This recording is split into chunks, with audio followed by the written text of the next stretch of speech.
In the previous videos, we covered the foundation, everything you need to know to get started with the AI SDK. That includes using providers, generating and streaming responses, tool calling, structured output, and much more. In this video, I want to go into advanced topics, and I'm going to split it into two layers, the decision layer and the control layer. By the end of this video, you'll understand the full pipeline of what goes into production AI tooling. The decision layer is about deciding if the call goes through and determining which path it takes. Here we'll cover the agents, caching, and rate limiting. On the other side is the control layer, where we handle how the responses flow and manage their stream behavior. Here we'll cover things like backpressure and tracing. Decision layer starts with agents, the loop that decides the next action. So what is an agent? An agent is an LLM that can autonomously decide what action to take, calling tools, gathering information, and reasoning until it completes the task. The agent has tools at its disposal, and it decides which ones to use based on what the task requires. Then it works autonomously. It gathers information, plans the next step, takes action, and it keeps going until the job is done. Now, in the previous video, we covered the stream text, and you could technically build an agent with that. However, you'd have to handle the loop yourself, manage all the tool calls, and write a lot of the boilerplate. The AI SDK created the tool loop agent, which handles all of that for you. Automatic looping, built-in stop conditions, way less code, but it's still flexible. So let's take a look at how we can implement that. First, we import tool loop agent from the AI SDK, along with the tool helper we covered in the previous video. We define the agent with the model and instructions. Keep the model in an env file so you can swap them without code changes. Our first tool is search. In production, you'd hit a real API. This is just an example. Quick recap for those who missed the previous video, a tool takes in three things: a description, an input schema, and the function to execute. The second tool is analyze. This one takes the search results and extracts key insight. Now the agent can search and then analyze what it finds. Lastly, we'll add a generate report. This one produces the final output, and when it runs, we treat the tasks as complete. Now we run the agent, we give it a prompt, research the impact of AI on software development, and it handles the rest. So far, we've built an agent. But if you've been paying attention, you probably noticed something is missing. We never said when to stop, so the agent can loop 3 times or 300 times. This causes few issues. First, the runway cost. A single bad prompt can exhaust your entire API budget. Second is the infinite loop. The agent keeps calling tools without ever recognizing it's done. And third, there is no progress signal. The user have no idea if it's working or is completely stuck. So, how can we solve this? One way to enforce control is with step count is, a hard ceiling on how many iterations the loop can run. We add the stop when property and pass step count is. Now it stops after 5 iterations. Simple safety net. Another function the AI SDK provides is the has tool call. You stop when a specific tool gets called. In our example, we pass the generate report, and when that tool runs, the agent knows it's done. Or we can use both. Stops when accepts an array. So you either stop on a generate report or hit the step cap, whichever comes first. If you want to take it a step further, we can pass a custom function. Here we check if any analysis returned high confidence, and if so, we can stop early. Now in production, you'll often combine all three: tool completion, a safety cap, and custom logic. Whichever triggers first wins. So to recap, when you're building an agent, you need some form of stop conditions. Without them, the agent just keeps looping forever, racking up costs, and you have no idea if it's actually making progress or just stuck in an infinite loop. One way of stopping the continuous loop is using a stop condition, which sets a hard limit on how many iterations the loop can run. Another approach is the has tool call, which is smarter because it stops when a specific tool fires. And lastly, we can also write custom predicates if you need more control. But as I mentioned, in production, the best approach is to combine all of them together. The first condition that triggers wins. And just like the previous tutorial, when we needed to stream the response, we use the stream function. And this is what I love about the AI SDK. It's very intuitive and easy to learn. And the same pattern as before, we loop through the text stream and render each chunk as it arrives. If we need structure, then we add the output.object with the Zod schema. Now the result output is typed and the schema is the contract. So that's the foundation of the decision layer. The tool loop agent handles all the loops for us. We get type-safe tools, structured outputs, and streaming built in with stop conditions. But there's one more thing. What happens when different users need different behavior? Free users versus enterprise, low priority versus urgent requests. This is where call option schema comes in. It lets you define runtime options with Zod schema, so each call can be configured differently based on who's making it. Then we add prepare call. This runs before each request and transforms the options into actual instructions.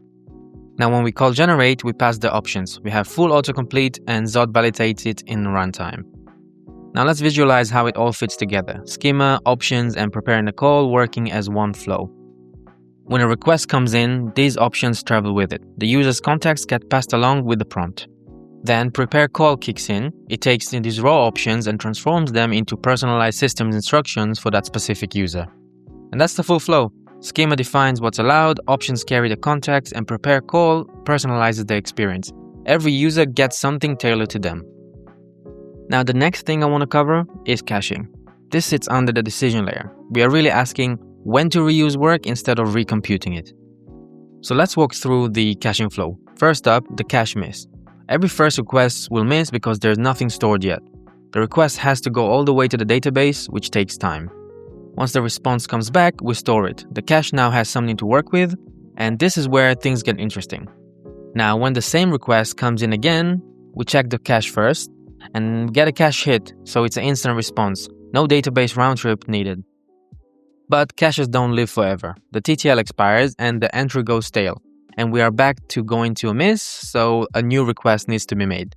But this is up to you on how you balance freshness and speed.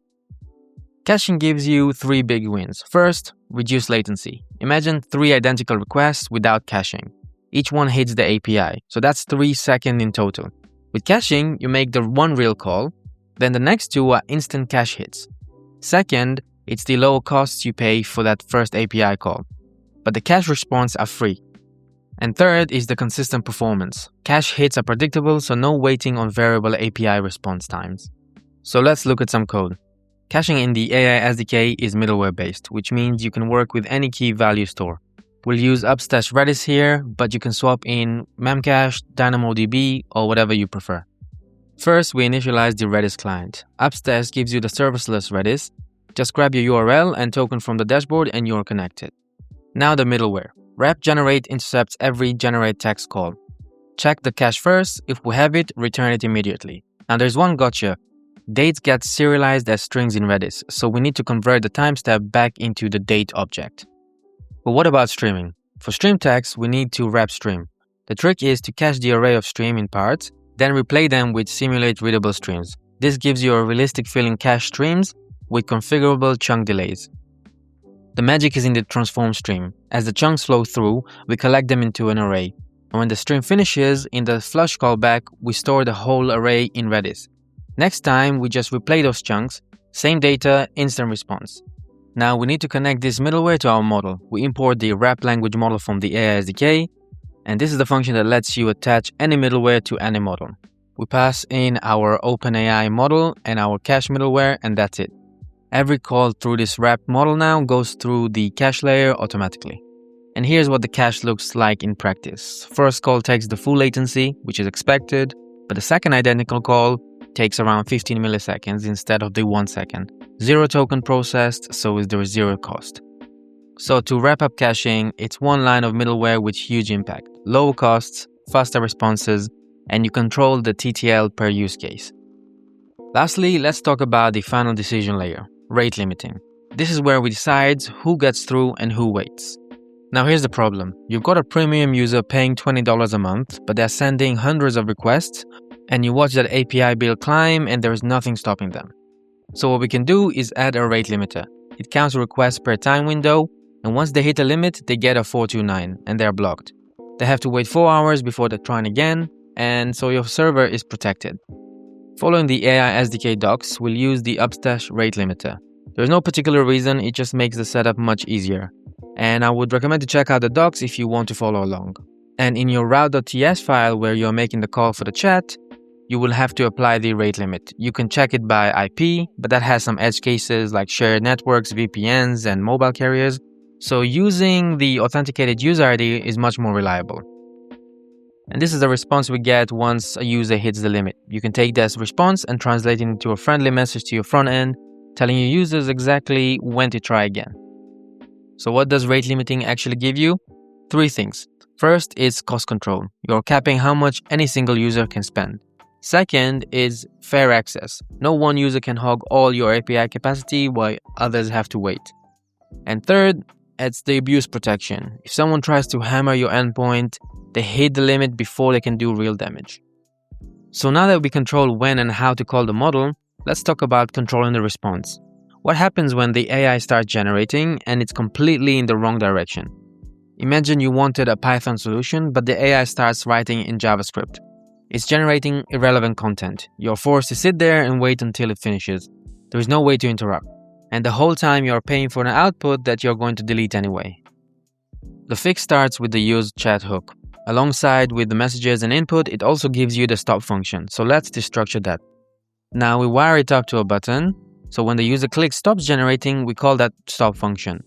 We also check the status. The button only works while streaming, so users cannot click it when there is nothing to stop. But here's the catch. Stopping the client does not stop the server. OpenAI is still generating and you are being billed.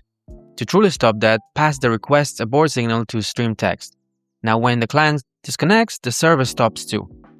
And there's one more thing. You can hook into the abort event. The onAbort callback fires when a user cancels. Use it to save partial progress, log analytics, or clean up resources. The steps array tells you how far the model got before it got stopped. So let's visualize the full cancellation flow. Watch what happens when a user clicks stops, from active stream to complete cleanup. When the user clicks stops, the client stops immediately. However, as I mentioned, the server still doesn't know yet, and is still generating tokens. This is where the abort signal saves us. It fires from the client to the server, telling the model to halt, so we don't have any more wasted tokens. Now the cleanup is complete. Both sides are ideal and resources are freed. There's one caveat though. If you're using resume mode in use chat, abort breaks resumption. So you have to choose. Either stop with abort or resume without it. You cannot have both. Now what happens when the AI produces data faster than your app can handle? This causes an issue called backpressure. Now, you don't have to understand backpressure fully, but it's good to know what the AI SDK handles for you behind the scenes. Now, this is the ideal state. The producer and the consumer are in sync. The buffer sits at a healthy 45%. Now, the producer speeds up. Model is generating faster than the client can consume. And now, if you watch, the buffer climbs. Now, the model fills up and the data is coming faster than the client can handle. The buffer fills up, and that means the memory usage is climbing. Now this is the problem. The buffer is full, the data is being dropped, and you're losing tokens, wasting money, and the user sees incomplete responses. So the fix is pretty simple. You use pull mode. Instead of the producer pushing the data, the consumer requests it only when it's ready. So the buffer drains back down. And now we have a sustainable flow. Now this is just an illustration, not the full picture, but I wanted to give you a mental model on how backpressure works. And the AI SDK handles this for you automatically. Just to recap, push mode sends everything at once. The producer doesn't care if it's ready or not, it just keeps sending. The buffer grows, memory climbs. Pull mode flips that. The consumer says, give me the next one when I'm ready, and it's that simple. That simple change keeps everything stable. The AI SDK uses pull mode by default, so you get that for free.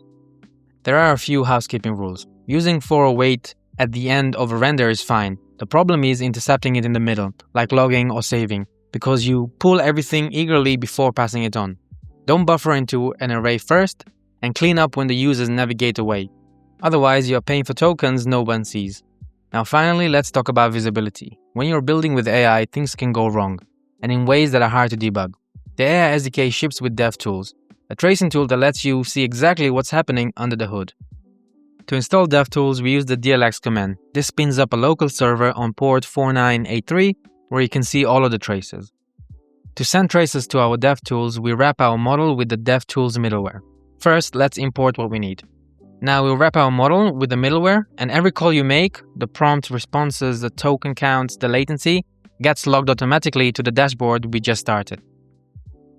Now let's start with something every developer encounters, an error. When the call fails, the DevTools shows you a red error badge. Expand it and you'll see exactly what went wrong. The prompt you send on the left and the exact error message from the provider on the right. This is invaluable when debugging authentication issue, rate limits, or any model errors. For successful calls, DevTools gives you the summary at a glance. The prompt, the total step, duration, the token usage. Click on any of the steps to see the input panel and exactly what was sent to the model. And the output panel is what comes back. This helps you track cost and debug unexpected responses. Sometimes you will need to go deeper. Click on the request/response to see the raw JSON. This shows you exactly what was sent to the provider and exactly what came back, including the headers, the billing information, the model parameters, everything you need. When something is not working right, this is where you'll find the truth. When the model calls tools, you'll also see a ranch icon next to the tool name. For example, get weather for 2 parallel calls. Expand it and you'll see each tool with its parameters. DevTool captures the complete flow, the prompt, the tool invocation, and the final responses after the tool has been executed. And here where the DevTool really shines. You can even debug multi-step agents. For tool loop agent, DevTool traces each step. The agent receives the prompt and calls the tool, then takes those results and calls another tool, then generates the final response. Each step has its own timing and token count. When an agent goes off the rail, you can pinpoint exactly what step went wrong. And finally, DevTool shows you the stop conditions in actions. When an agent is configured to stop to a specific tool call, you can see exactly where that happens. DevTool shows you not just what happened, but when and why it stopped. This is essential for debugging any agent behavior. That's DevTools, and that's the end of this video. If you found this helpful, please like, comment, and subscribe. It really helps. If you have any questions, drop them in the comments and I'll do my best to respond. The next videos I'll be working on will be more AI focused. I'll be covering codecs and Cloud Code, best practices, and some tips and tricks that I've learned in the last few years. See you next time.